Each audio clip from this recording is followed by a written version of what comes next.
Estamos en la serie de las 7 cartas que el Señor envió a las iglesias del Apocalipsis. Así se les conocen, ¿no? Iglesias del Apocalipsis. Hemos dicho que estas eran iglesias reales ubicadas en Asia Menor Occidental.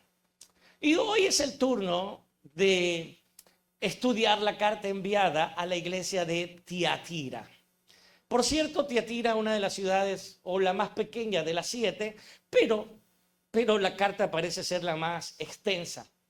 Así que no la estudiaremos todo hoy día por cuestión de tiempo, como lo hicimos con la iglesia de Pérgamo. La veremos en 2 partes y hoy veremos la primera parte de esta carta. Algo que debemos recordar antes de continuar es que aunque estas cartas fueron dirigidas a iglesias particulares, su mensaje sigue siendo pertinente, sigue siendo importante, sigue siendo apropiado para todas las iglesias de todos los lugares, de todos los tiempos, hasta el día en que Cristo regrese por su iglesia. Y digo esto porque cuando estudiamos las cartas no podemos estar ajenos a ellas. Es decir, no podemos decir, hoy vamos a ver una carta que el Señor envió a la iglesia de Tiatira en el primer siglo de la era cristiana. Fue una carta para ellos. No. Esa no debe ser nuestra posición. Al contrario, debemos decir, por medio de la carta que el Señor envió a la iglesia de la ciudad de Tiatira, el Señor me va a hablar a mí. Y yo voy a estar atento a esa palabra, a esas instrucciones. Porque en cada una de las cartas vemos un común denominador. El Señor ha dicho, el que tiene oídos para oír, que oiga lo que el Señor, lo que el Espíritu dice a las iglesias. Y pregunto, ¿cuántos tenemos oídos para oír? Si tenemos oídos para oír, el Señor hoy día nos dice, oigan. Estén atentos, porque esta carta es para ustedes, ministerios, Rey de Gloria, y para todos aquellos que puedan ver esta enseñanza en cualquier lugar del mundo. Esta carta es pertinente para cada persona que hoy la escucha, y especialmente para el pueblo de Dios, porque es una carta para la iglesia. Son cartas para la iglesia, para los creyentes.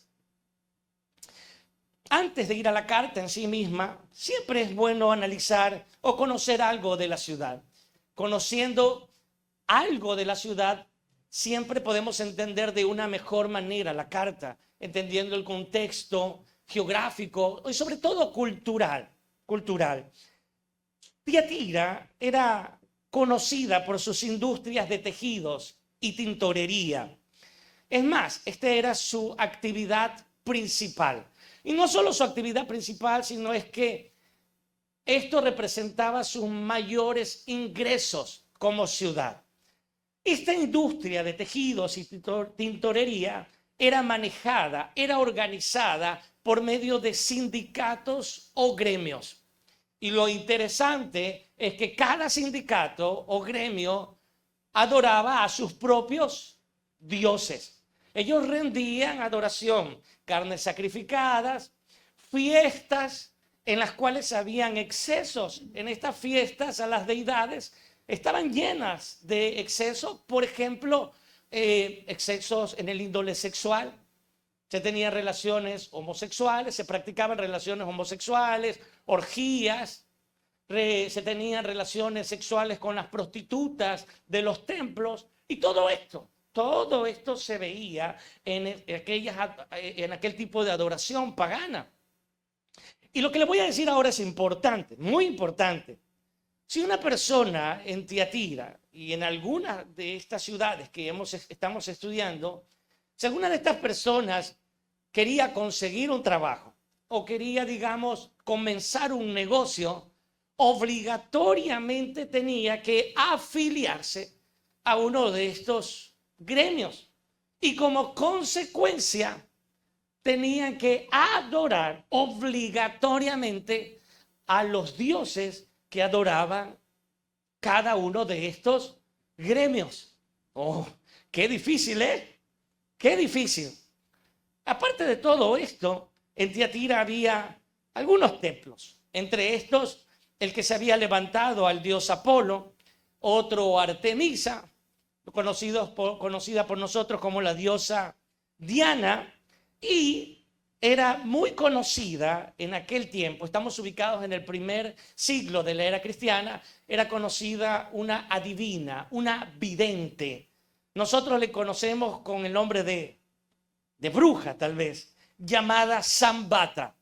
La gente llegaba desde todos los lugares para que esta bruja, para que esta adivina le vea el futuro y le diga cómo le iba a ir en los días posteriores y le dé algún tipo de servicio espiritual. Y es bueno este punto para hacer un alto y recordar algo, y es que todo tipo de ocultismo, todo tipo de brujería, la Escritura dice que es abominable ante los ojos de Dios. Cuidado, iglesia, cuidado, hermano, no es que hay brujería buena, brujería mala, ¿cómo le llaman? Brujería blanca, brujería negra. No, todo es del mismo índole. Abominación para Jehová. ¿Queremos saber cómo nos va a ir en el futuro? Pongamos nuestra esperanza en la roca eterna, que es Cristo Jesús. ¿Queremos tener esperanza para un futuro mejor? Pongamos nuestra vida, nuestros anhelos, nuestros sueños en la roca eterna, que es nuestro Señor Jesucristo. Y en lugar de estar yendo al brujo, en lugar de estar yendo a Zambata, ¿a quién tenemos que acudir? A Cristo Jesús, hermanos, que eso nos quede claro. Qué difícil situación para la iglesia de Tiatira, para los creyentes de Tiatira. Ahora que se habían convertido al Señor, tenían que enfrentar todos estos desafíos, todas estas dificultades. Imagínese usted. Pero ellos estaban decididos, les cueste la vida, les cueste el trabajo, les cueste su negocio, les cueste la empresa.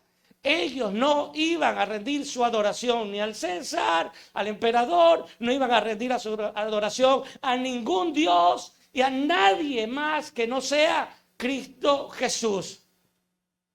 La historia de la iglesia nos habla y nos enseña cómo muchos de estos cristianos quedaban desempleados, quedaban marginados, eran considerados antisociales. Muchos de ellos iban presos y otros terminaban en la boca de las fieras salvajes, decapitados, como vimos la semana en el estudio de la iglesia de Pérgamo y del tal Antipas, que en el Cordero hace mención, que creemos que posiblemente era el pastor de esta iglesia.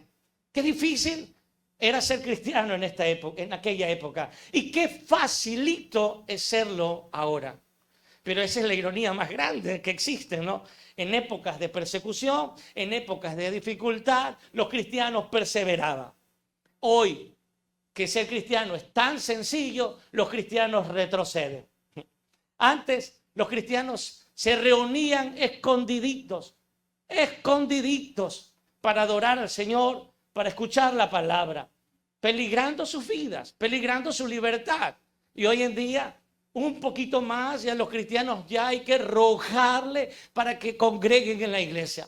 Un poquito más y a los cristianos hay que rogarle para que sirvan al Señor. Un poquito más y a los cristianos hay que rogarle para que vaya a la iglesia. Y esto es una concepción errónea.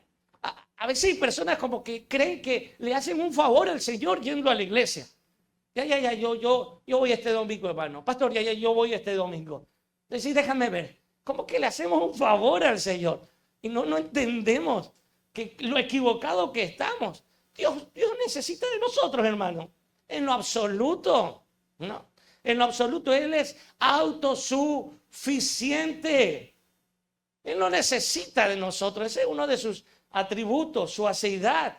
Nosotros necesitamos completamente de Él. No Él de nosotros. Nosotros morimos sin Él. Él puede vivir sin nosotros. Él es el creador. Nosotros somos la creación y por medio de la fe somos sus hijos. Qué fácil es ser cristiano ahora, pero no lo hemos aprendido, no lo hemos valorado. Y ese es un desafío que tenemos como iglesia del siglo XXI. Valorar la libertad que tenemos, hermano. Algunos de ustedes le pararon ahora que venía y le dijeron, a ver, ¿y esa Biblia? Porque me imagino que usted vino con su Biblia en la mano, ¿no? Le dijeron, ¿y esa Biblia? Que eres cristiano, a la cárcel, a la horca, a la hoguera. ¿Algunos de ustedes le dijeron eso? No. Gracias a la misericordia del Señor, por lo menos en esta parte del mundo, tenemos libertad de credo, libertad para congregarnos, libertad para buscar al Señor. Y debemos valorarlo, hermano. Debemos apreciarlo. ¿Alguien dice amén por aquello? Pero allí estaban los cristianos de la iglesia de Tiatira. No importa cuán difícil era ser cristiano, ellos perseveraban. Y a ellos es que el Señor les escribe la carta. Vayamos allá. Apocalipsis capítulo 2, verso 18. Como ya les dije en la introducción, hoy veremos esta carta en dos partes. Apocalipsis capítulo 2, verso 18. Y aquí vemos la presentación del autor de la carta. Escribe al ángel de la iglesia en Tiatira. Como ya lo hemos dicho en cartas anteriores, en la antigüedad el remitente se presentaba al principio, no al final, como ahora en nuestros días.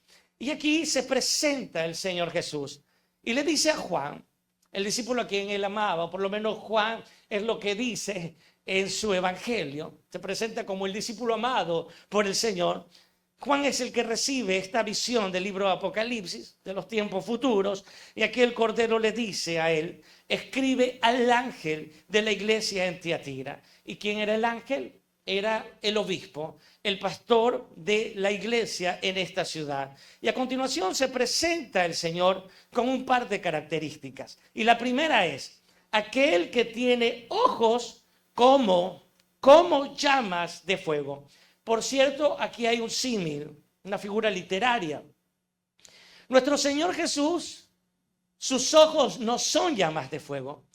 Sus ojos son como llamas de fuego. ¿Y qué quiere decir esto?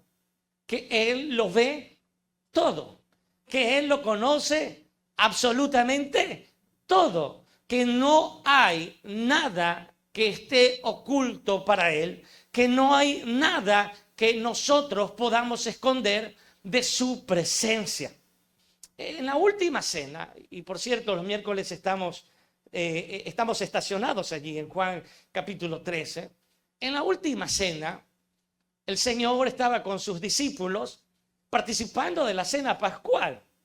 Y entre estos se encontraba el traidor, Judas. Para este momento, Judas ya se había reunido con los líderes judíos y había pactado el precio de la entrega. Y él creía que nadie sabía nada acerca de esto. Pero, oh sorpresa, mientras ellos estaban cenando, mientras ellos estaban comiendo, el Señor lanza una bomba. De cierto os digo, Mateo 26, 21, de cierto os digo, que uno de vosotros me va a entregar. Cada uno de los discípulos comenzó a preguntar, ¿soy yo, maestro? Y el sinvergüenza de Judas también ha preguntado, ¿soy yo, maestro? Tal vez él pensó para sí, es posible que alguien le haya contado al maestro, pero tal vez no sabe que soy yo. ¿Soy yo, maestro? Y el Señor le ha respondido, tú lo has dicho. En otras palabras, sí, Judas, tú eres el que me has vendido, tú eres el que me vas a traicionar. Judas creía que su plan era perfecto. Judas creía que nadie lo estaba observando. Judas creía que el Señor no sabía nada al respecto, pero cuán equivocado estuvo siempre este hombre, porque Jesús es aquel que tiene sus ojos como llamas de fuego y no hay nada oculto para él. Lo que hizo Judas en la oscuridad no fue oculto nunca para el Señor. Y no hay nada, hermanos, de lo que usted y yo podamos escondernos del Señor. Nada. Queridos jóvenes, Tal vez tú puedas estar viviendo una doble vida y tus padres puedan ignorar lo que tú estás haciendo en el colegio, cuando vas a la universidad. Sí, porque cuando un joven va a la universidad ya el padre no puede tener control de él. Es una vida, es un mundo diferente. Y tal vez tú puedes decir, bueno, aquí papá, mamá no saben nada de mí, yo puedo hacer lo que quiera. Sí, realmente puedes hacer lo que quieras. Puedes hacer lo que quieras. Sin embargo, debes entender algo. Hay alguien que conoce lo que estás haciendo. Y es aquel que tiene sus ojos como llamas de fuego. Y puedes esconderte de papá, puedes esconderte de mamá, de tus autoridades en casa, de tus autoridades espirituales. Pero Jesús conoce bien lo que estás haciendo. Esposos, esposas, puede ser que estemos viviendo una doble vida. Puede ser que estemos escondiéndole cosas a nuestras parejas. Sí, puede ser. Pero hay alguien que lo conoce todo. Hay alguien que lo sabe todo. Y ese es nuestro Señor Jesucristo. Y si entendemos esto, hermanos, somos llamados a vivir una vida en integridad y en santidad. Jesús lo conoce absolutamente todo. Él conoce exactamente lo que estás pensando ahora. Él conoce exactamente lo que estás viviendo ahora.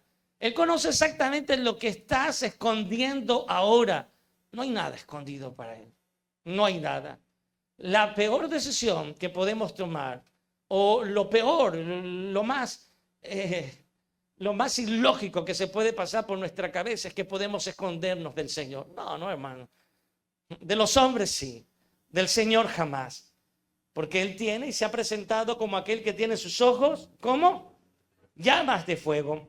Pero luego, ¿cómo más se presenta? Como aquel que tiene pies semejantes al bronce bruñido, es decir, al bronce reluciente. Y cuando el Señor se presenta de esta manera, hace referencia a su santidad. A su santidad. Dios es santo, santo, santo. De todos sus atributos, el único que se repite 3 veces es la santidad del Señor. La Escritura no dice Dios es amor, amor, amor. No dice Dios es fiel, fiel, fiel. La Escritura sí dice Dios es santo, santo, santo. Y esto quiere decir el hecho de que Él tiene sus pies semejantes como el bronce bruñido, como el bronce reluciente. Dios es santo. ¿Y qué significa? ¿Qué quiere decir que Dios es santo? Primero, que su naturaleza le impide pecar. Y cuando vemos al Dios encarnado, nuestro Señor Jesucristo, el autor de Hebreos dice una tremenda verdad. Él fue tentado en todo, pero nunca pecó, porque su naturaleza santa le impide pecar. Le impide pecar. Y no solo esto, sino es que la santidad de Dios le impide estar frente al pecado. Él no puede estar frente al pecado porque Él es santo, santo, santo. Y una pintura que nos describe muy bien esto es la cruz. En la cruz, ¿cuál fue uno de los clamores del Señor Jesús?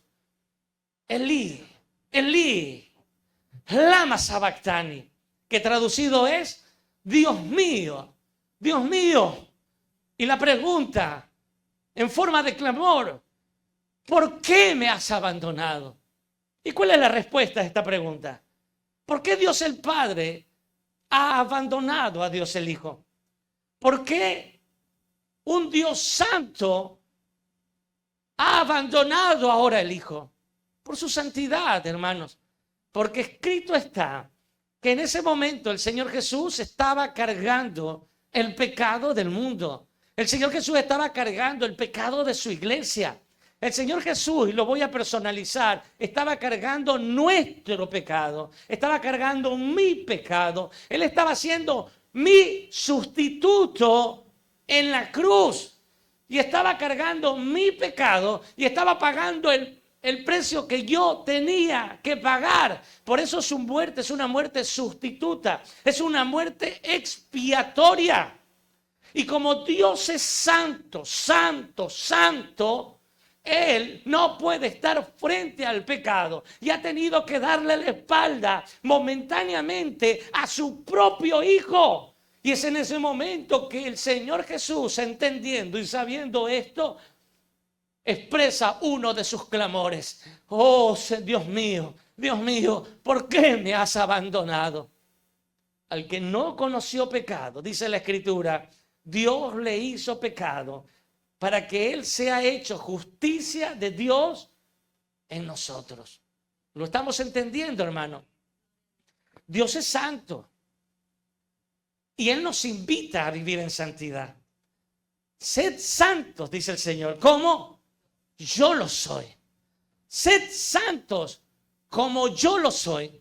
Ahora, en este punto alguien podría decir, pastor, pero ¿cómo vamos a ser santos como Dios? Es imposible. Él es Dios. Nosotros somos hombres. Sí, en cierto sentido es verdad. Nunca ningún hombre sobre la faz de la tierra va a ser santo, santo, santo. Sin embargo, si el Señor nos invita a ser santos, es porque podemos ser santos.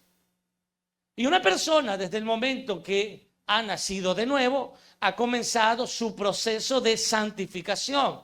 Ha comenzado su proceso de santidad en esta tierra. ¿Cuándo se culmina este proceso en esta tierra? Nunca, nunca vamos a ser completamente santos. Pero ¿cuál es el desafío del cristiano? Llegar a la estatura y a la imagen del varón perfecto. ¿Qué es quién? Amén, Cristo, nuestro Señor Jesucristo. Y nuestro desafío es ser cada día más como el Señor. Cada día entregarle una área de nuestra vida a Dios. No es fácil, ¿eh? No vamos a romantizar este punto. No vamos a decir, no, sean santos, hermanos, seamos santos, porque facilito ser santo. No lo es. No lo es. Pero tenemos al Espíritu Santo de Dios. El Señor dijo que Él se iría, pero no nos dejaría solo. Dejaría con nosotros al ayudador, al Espíritu Santo. Y es el Espíritu Santo de Dios aquel que nos ayuda a vivir en santidad. Es el Espíritu Santo de Dios aquel que nos ayuda en este proceso de santificación. El Señor no solo ha dicho, sed santos como yo soy santo. El Señor ha dicho, sin santidad nadie me podrá ver. Y esto es algo que no podemos pasar por alto, hermano. La santidad es algo que debe estar en nuestra mente. En nuestra mente. Y cada día, hermano, cada día entregarle un área de nuestra vida al Señor. Todos luchamos con pecados. Todos aquí, hermano, sin excepción de personas. Todos luchamos con pecados. Y ningún pecado se lo puede categorizar por encima del otro. Porque es lo que a veces hacemos como hombres, ¿no? Y a ciertos pecados le damos una categoría más pequeña, a otros le damos una categoría más grande, más alta. Normalizamos ciertos pecados, minimizamos otros, maximizamos otro tipo de pecados. ¿Sí se ha dado cuenta?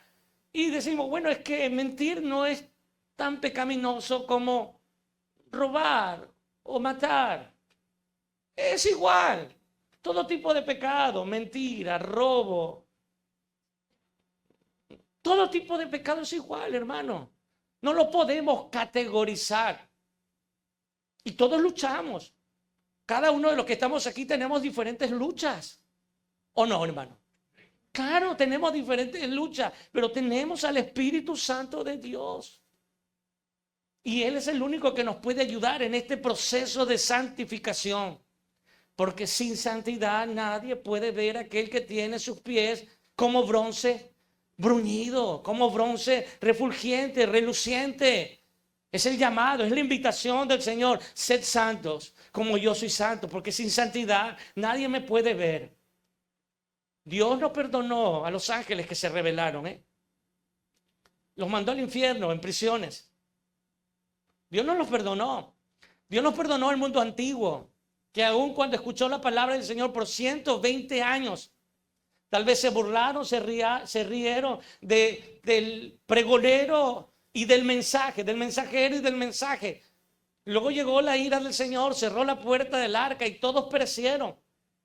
Dios no perdonó a la ciudad de Sodoma y Gomorra. Su maldad, dice la Escritura, llegó al límite y Dios destruyó esta ciudad.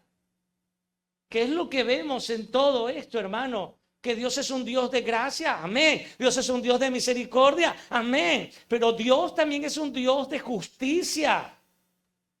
Y la justicia del Señor es revelada por medio de su ira. Y yo les doy las buenas nuevas hoy día. Y estas son las nuevas buenas del Evangelio. Estamos en tiempo de gracia. Hoy usted está escuchando este mensaje por la gracia de Dios.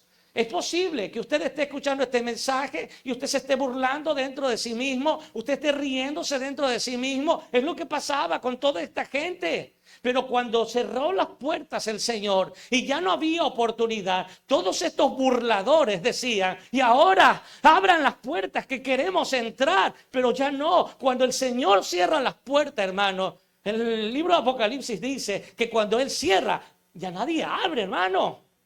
Ya no hay quien abra. Hoy las puertas están abiertas. Hoy las puertas están abiertas. Amigos queridos, escucha. Hoy las puertas están abiertas. Mañana las puertas se cerrarán y lo que quedará es solo expectación de juicio. Ya no habrá oportunidad. Y mientras te estoy hablando de esto, puedo recordar algunas escenas. Entre estos, un hombre que nos trasladaba a los jóvenes de la iglesia. Te estoy hablando muchos años atrás. Yo aún no pastoreaba. Y recuerdo que este hombre, estábamos en un club, en un complejo, junto a la piscina, haciendo un asado. Yo estaba cuidando a los jóvenes y le dije a él se llamaba Ángel o Miguel, no recuerdo, siempre confundo estos dos nombres. Él era chofer del bus, era dueño de algunos buses. Y yo le dije, amigo, vuélvete al Señor. Vuélvete al Señor, amigo. Vuélvete al Señor. Y él me dijo, ¿sabes qué, hermano? Pronto lo haré. Él me dijo, verá que lo voy a sorprender muy pronto. Muy pronto lo voy a sorprender. Una semana después, su hermana me llamó desesperada. Tomé el teléfono y me dijo, Carlos, mi hermano acaba de morir. Mi hermano acaba de morir. ¡Wow! ¿Qué había pasado? Él le había dado un paro respiratorio en la cama mientras jugaba con su esposa y con sus hijas pequeñas. Muy pronto, él me dijo. Y a veces creemos y decimos, no, mañana. No, el otro año. Hoy no. Eso no es para mí. No, soy muy joven para eso. No sabemos. No sabemos si hoy va a ser la última llamada de gracia. No sabemos si hoy va a ser la última llamada de misericordia que el Señor nos da, amigo, que estás aquí. No lo sabemos. Y si tú te fías de tu juventud, te invito a que vayas al cementerio. Te invito a que revises las tumbas y observes cuántos jóvenes yacen en el sepulcro en este momento. No te fíes de tu juventud, no te fíes de tu fortaleza, no te fíes de tu salud, no te fíes de tu intelecto, no te fíes de nada. Porque el enemigo de la muerte puede tocar en la puerta en cualquier momento. Hoy es tiempo de gracia, hoy es tiempo de misericordia. Hoy el Señor nos llama a vivir una vida en santidad al Señor. Amén. Porque Él es aquel que tiene sus pies semejantes al bronce bruñido. Él es un Dios santo. Y ante su santidad, ¿sabe qué? Ante su santidad, nuestro pecado queda expuesto. ¿Se ha fijado usted cuando hay rayos de sol? Siempre que pongo esta ilustración, recuerdo una escena, tal vez la tengo grabada en mi memoria cuando era pequeño. Mis abuelos de parte de padre vivían en la sierra, en una casa muy simpática, es lo que recuerdo. Y en las paredes tenían unos orificios. Y recuerdo tanto, ¿no? Recuerdo un salón donde había una mesa y nos comíamos mi abuela nos ponía unos ricos caldos de gallina con mote y huevito ahí adentro. ¡Oh, qué delicioso! Pero recuerdo siempre que en esta escena donde yo sentía placer como niño, porque era un niño aquel entonces, podía observar y me era curioso porque en la ciudad no veía tanto esto. Me era curioso ver cómo los rayos del sol ingresaban y se podían ver las partículas del polvo. Se las podía observar tan claramente. Y es así la santidad del Señor. Nuestro pecado queda tan expuesto ante la luz de Cristo, ante su santidad, hermano. Somos pecadores, sí, y estamos destituidos de la gloria de Dios, sí, pero para eso vino Cristo a morir en una cruz y para cargar nuestro pecado, hermanos, para darnos salvación, para darnos vida eterna, para darnos perdón de nuestros pecados. Y aquel que ha creído en Cristo, hermano, tiene esperanza en esta vida y en la venidera. Denle un fuerte aplauso al Señor.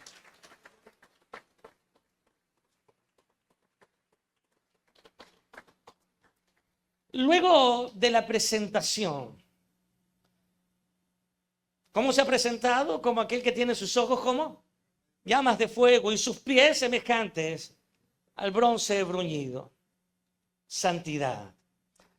Inmediatamente en el verso 19 vemos el reconocimiento, el elogio, la felicitación que el Señor da a los hermanos de la ciudad de Tiatira. Y está en dos partes este reconocimiento. ¿Cómo comienza? Dice, yo conozco tus obras. Subraye la palabra obras y amor. Subraye todas estas palabras. Y fe, y servicio, y tu paciencia. Quedémonos ahí. Yo conozco tus obras. Yo sé que son una iglesia que hacen obras, que sirven, que tienen amor, que tienen fe, que tienen paciencia. ¿Y qué hemos visto en todas estas? ¿Qué son todas estas palabras? Manifestaciones, virtudes del fruto del Espíritu, ¿no? Gálatas capítulo 5, versos 22 y 23. Aquí podemos ver algunas de las virtudes, de las manifestaciones del fruto del Espíritu. Y es lo que el Señor dice: conozco tu obra, tu amor, tu fe, tu servicio, tu paciencia. La iglesia de Tiatira era una iglesia que manifestaba el fruto del Espíritu Santo. Qué hermoso, ¿no? Manifestaba el fruto del Espíritu Santo. Y en este punto es necesario recordar o traer las palabras del mismo Señor que está dirigiéndose a la iglesia de Tiatira. Les invito a irnos un momento a Mateo capítulo 7. Mateo capítulo 7, en el verso 16, el Señor, hablando de los falsos maestros, de los falsos profetas, el Señor ha dicho: por sus frutos los conoceréis. Por sus frutos los conoceréis. La evidencia, escúchame, iglesia, la evidencia de un nuevo nacimiento, la evidencia de una verdadera conversión, ¿cuál es? ¿Qué dice el Señor? Por sus frutos. La evidencia de una verdadera conversión son los frutos. ¿Cuáles son estos frutos? El fruto del Espíritu Santo. Ahora, el mismo Señor que ha dicho: por sus frutos los conoceréis, más adelante, en Mateo capítulo 7 mismo, en el verso 21, ¿qué dice? No todo el que me dice Señor, Señor, entrará en el reino de los cielos, sino el que hace la voluntad de mi Padre que está en los cielos. Leamos verso 22. Muchos me dirán en aquel día: Señor, Señor, ¿no profetizamos en tu nombre? Y en tu nombre echamos fuera demonios, y en tu nombre hicimos muchos milagros. Y entonces les declararé: nunca os conocí, apartaos de mí, hacedores de maldad. El mismo Señor que ha dicho, por sus frutos los conoceréis, ahora ha dicho, por sus dones, no. Porque, ¿qué vemos aquí en este escenario que el Señor ha descrito, que ha dibujado? Vemos dones. Vemos personas que le dicen que le dirán en el día de juicio, Señor, pero yo profeticé en tu nombre. Estos serán ministros, tal vez de iglesias locales, que se llamaban profetas y que tal vez tenían, como es normal en nuestros días, tener cultos proféticos, no, porque hay esa concepción, ¿no?, de los cultos proféticos, y que si no hay una bendita profecía en un culto, entonces ese servicio fue sin poder, ese servicio fue apagado, porque necesita que el hombre de Dios comience a llamar y comience a profetizar lo que él cree que el Señor le ha dicho. Oye, ven tú, a ti, el Señor me dice que te diga. Y luego el Señor dice, hey, yo no he dicho nada en el libro de Ezequiel, si no me equivoco. Hay aquellos profetas que hablan en mi nombre, pero yo no he dicho absolutamente nada. Y aquí vemos a estos profetas, ¿no?, que se jactaban de profetizar, que se jactaban de que el Señor les daba un mensaje. Señor, profeticé en tu nombre. Pero el Señor que les ha dicho claramente, no, ni siquiera no les conozco, nunca les conocí. Y mediten esto, la palabra nunca en el original, ¿qué significa? Nunca. Usted sabe ya, conoce griego y todas estas lenguas, hermano, usted está desperdiciado acá. Nunca significa nunca, es decir, no hubo un momento en que ellos fueron conocidos. Aquí vemos ministros no regenerados. Aquí vemos ministros, profetas no convertidos. ¿Me estoy explicando, hermano? No convertidos. Y no quiero salir de este camino sin aprovechar, hermano querido, y decirle que en lugar de estar añorando, deseando la palabra de un profeta, deberíamos anhelar la palabra profética más segura. ¿Y cuál es esta? La palabra de Dios, hermano. Esto es lo que dice Pedro. Esta es la palabra profética más segura. Y cuando alguien te diga, el Señor me dice, pregúntale siempre algo, ¿en qué capítulo y en qué versículo te lo ha dicho? Pero no puedo seguir en ese tema porque luego me salgo del carril. Vemos profetas, Señor, en tu nombre profeticé. Señor, en tu nombre hice milagros. Ya no solo hay profetas, sino vemos a personas que convocaban masas en esta tierra, tal vez para hacer cruzadas de milagros. Siempre hay una pregunta aquí. Siempre hay una pregunta aquí. Sí, y es otro paréntesis. Si estas personas tienen el don de sanidad, la pregunta más sencilla, más lógica, que cualquier persona, por más letrada o ignorante que pueda ser, ¿cuál es la pregunta más lógica, más obvia? ¿Por qué esas personas que dicen tener el don de la sanidad, por qué no van a los hospitales? ¿Por qué ponerle un día y una hora al Señor para hacer un milagro? Si el Señor es soberano, Él puede sanar como quiera, cuando quiera, donde quiera. Pero es una pregunta, ¿no? No quiero ir más allá, pero es una pregunta que les dejo allí. Y vemos en el verso que estamos, Señor, yo hice milagros. Señor, yo oré por muchos, se sanaron. Señor, tal vez yo hice campañas de sanidad y hubieron cientos o miles que se sanaron. Pero el Señor les confronta con una verdad. ¿Y cuál es esta? Nunca os conocí. Profetas milagreros, llamémoslo así, y luego va más allá el Señor Jesús. Otros dirán, Señor, pero yo eché fuera demonios. Estos son exorcistas. Yo eché fuera demonios, Señor. Ningún demonio se me sujetaba a mí, Señor. Yo tengo una lista de 3.400, no sé cuántos demonios que eché fuera, y legiones y todo. Porque hay personas que les gusta estar echando fuera demonios todos los domingos, ¿sí o no? Y los endemoniados son los mismitos. Todos los domingos el mismo hermanito del endemoniado. El mismo hermanito del endemoniado que vomita toda la iglesia. En otro paréntesis, hermano, que quiero hacer, que estoy de paso por aquí, es: las personas no necesitan exorcismos. Las personas necesitan arrepentirse de sus pecados y volverse a Cristo, hermano. Siempre el mismo hermanito endemoniado.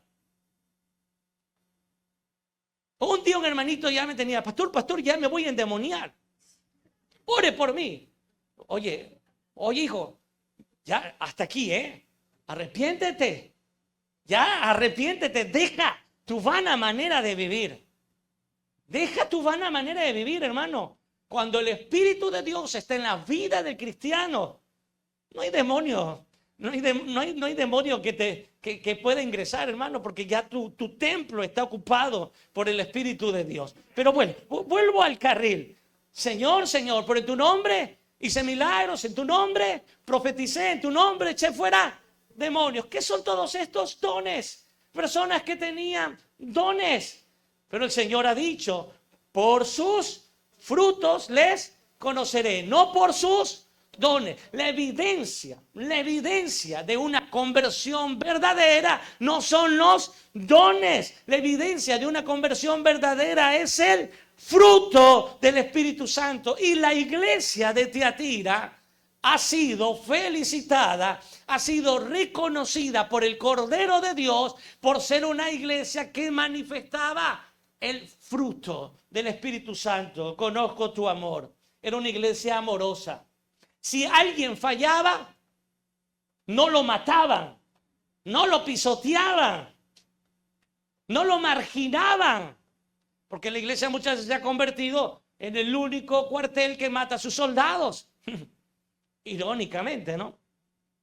Era una iglesia amorosa, era una iglesia que tenía fe, era una iglesia que servía, era una iglesia que tenía paciencia. El Señor no les elogia por sus dones, sino por el fruto del Espíritu Santo. Conocí una persona que se jactaba tanto de tener el don de lenguas, pero cuando salía del templo, esa lengua mataba, esa lengua destruía, esa lengua mentía, esa lengua chismoseaba, esa lengua difamaba, esa lengua insultaba, esa lengua gritaba.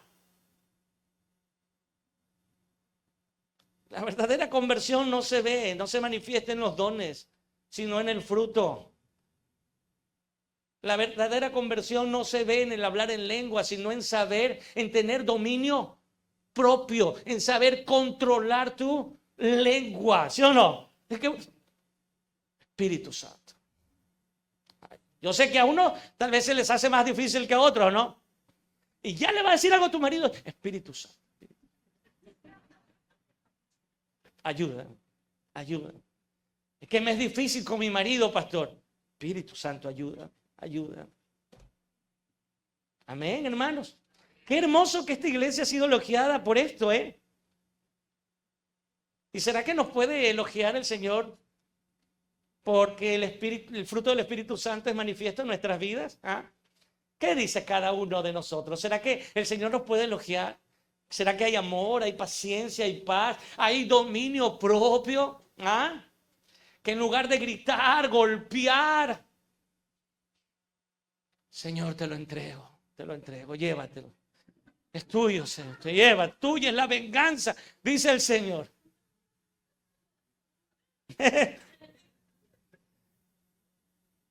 Pero, ¿por qué más le reconoce el Señor?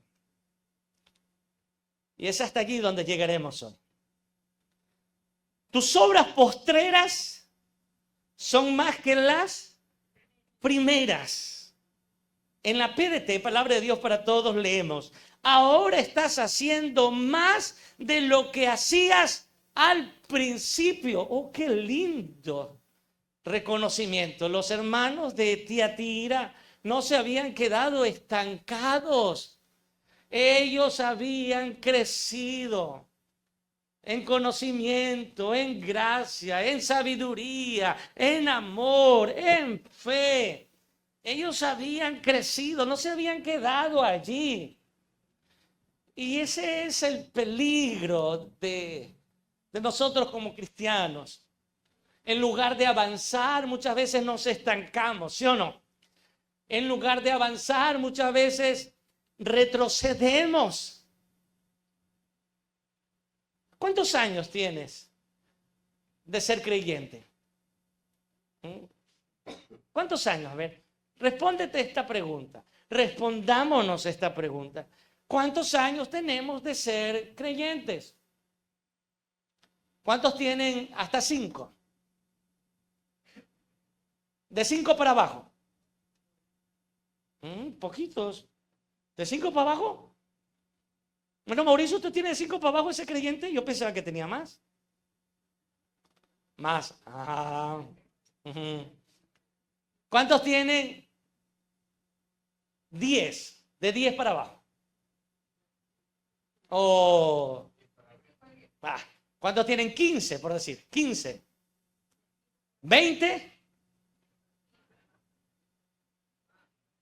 30. Ahí yo estoy, más de 30, más de 30. Bueno, ahora la pregunta es la siguiente.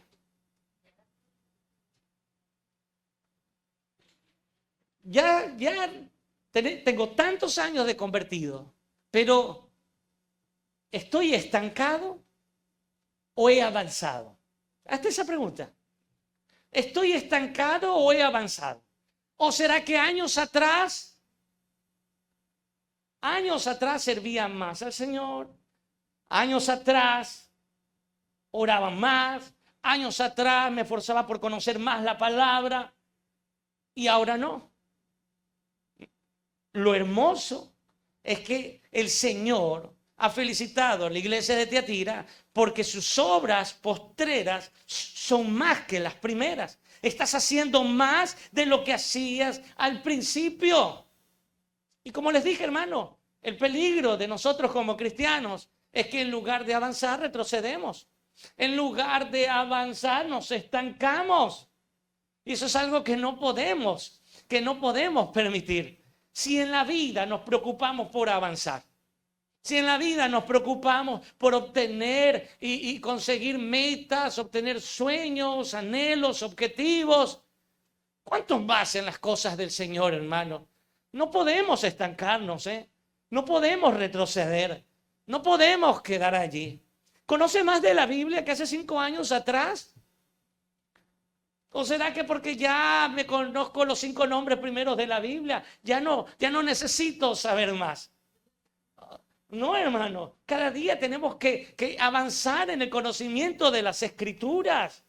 ¿Estás sirviendo al Señor ahora más que lo que hacías años atrás? No, pastora, la verdad, antes servía, ahora ya no, estoy ya como 10 años sabáticos. Y ahora es tiempo de descansar. Siempre hay algo que podemos hacer en la casa del Señor, en la obra del Señor. No importa cuántos años tengas. Pastor, pero es que mira, y ahora ya soy un hombre, una mujer de la tercera edad. Tengo 60, 65, 70, 80, 90 años. ¿Y puedes hacer algo? Tu edad no es un motivo para quitar los guantes, hermano y hermana, No, mira a Caleb. Él dijo, tengo 80 años, pero me siento tan fuerte como cuando tenía 40. ¿Y qué le ha pedido al Señor? Dame otro monte.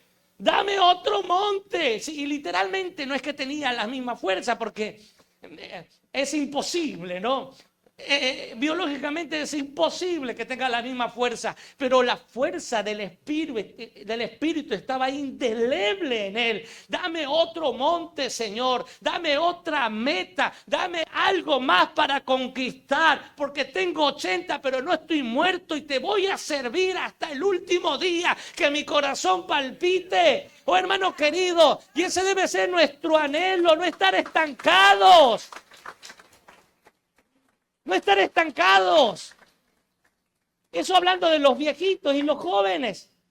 Muchas veces hay jóvenes que veo que parece que tienen menos fuerza que un viejito de 100 años. Si yo le digo hoy día a los viejitos, a ver dónde están los viejitos, y escucho un grito que estremece el auditorio, pero yo le digo, ¿y los jóvenes? No podemos estar estancados, hermanos queridos. No podemos permitir que la vida cristiana se convierta en una monotonía, en una rutina. No podemos llegar al punto de venir a la iglesia porque ya nos toca venir, pues ya sirvo porque ya me toca servir. No, la iglesia de Tiatira fue reconocida porque no se habían estancado, porque ahora hacían más que al comienzo. Y es el ejemplo que debemos seguir. No nos estanquemos, menos retrocedamos. Avanzamos, hermano, avancemos, hermano. La Escritura dice, no somos de los que retrocedemos. Somos de los que perseveramos. La vida no es fácil, hermano. Todos los cristianos tienen sus ocupaciones. Y no es fácil comenzar una jornada después de haber terminado una. Pero ¿sabes qué? Te voy a decir algo. Dios no busca personas desocupadas. Y esto ha sido a lo largo de la historia. Dios usa a personas ocupadas, a personas que no disponen del tiempo para servirle, porque están en sus ocupaciones, porque en sus ocupaciones han demostrado fidelidad. Y a esas personas el Señor busca, el Señor llama. Y al más ocupado le empieza a dar. Y al que es fiel le empieza a dar más. Y luego otro se pregunta, pero ¿por qué el Señor le da a él y a mí no? Porque hay fidelidad, porque hay compromiso. Hermano, y ese es un llamado que hago hoy día. Vamos, hermano. Seguir a Cristo no es fácil, servirle menos. Pero hay que pagar el precio, hermano, en esta tierra. Y sí, el Señor no quiere sacrificios, quiere obediencia. Pero hemos sido creados para la gloria del Señor, hermano. Hemos sido creados para ser instrumentos de Él. Que lo que el Señor te ha entregado, que los dones, los talentos naturales, espirituales que el Señor te ha entregado, vamos, es tiempo de ponerlos al servicio del Señor. Pronto tendremos que verle cara a cara, hermano. Pronto tendremos que rendir cuenta por lo que el Señor nos ha entregado. Y si hasta hoy día hemos estado estancados, si hasta hoy día hemos estado allí, es tiempo de levantarnos. Es tiempo de empezar a caminar. Es tiempo de empezar a correr. Y que este elogio que ha recibido la iglesia de Tiatira sea hoy para nosotros. Sea hoy para nosotros. Oh, hermano. Para concluir, quiero quedarme con la presentación que el Señor hizo. Él es aquel que tiene con sus ojos como llamas de fuego. Él lo conoce todo. Él lo conoce todo. Él conoce el momento que estás atravesando. Él conoce la prueba que estás viviendo. Él conoce la lucha que estás teniendo. Créeme, Él lo conoce. Y te doy esta buena noticia.